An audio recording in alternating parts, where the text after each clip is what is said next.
isbeddelka cimiladu horta waxa weeye isbeddelka ku yimaado heerkulka dhulka heerkulka badaha iyo wabiyada roobabkii di'i jiray xilligii iyo xaddigii ay ku di'i jireen oo isbeddelo dabaylaha oo qaabka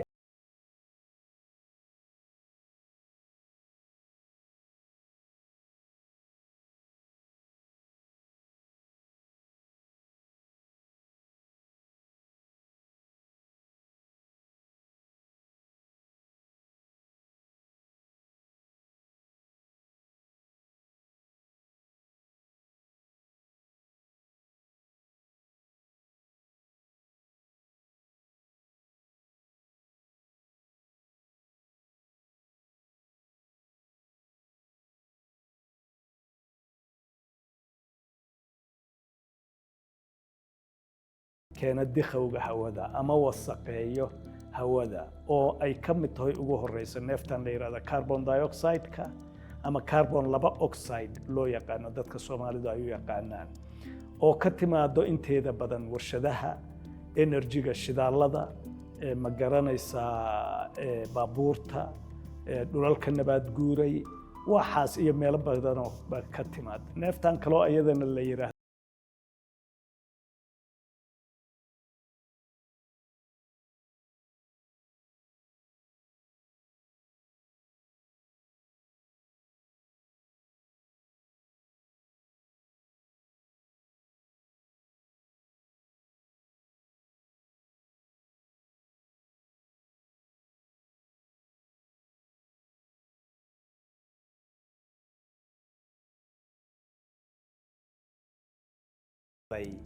Soomaaliya 4 abaarood baa la diiwaan geliyay iyo 6 daad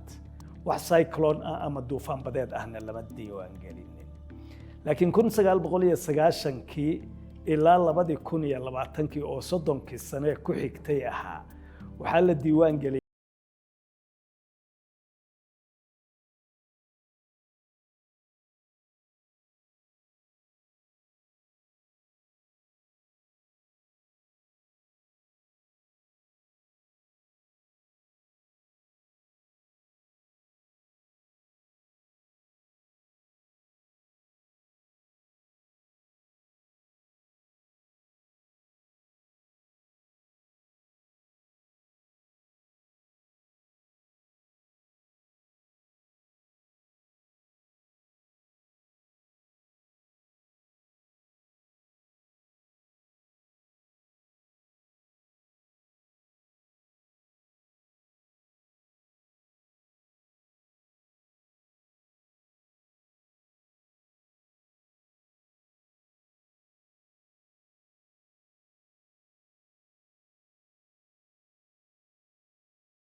intended NDC bay kamid ahayd waxay ku tusaysaa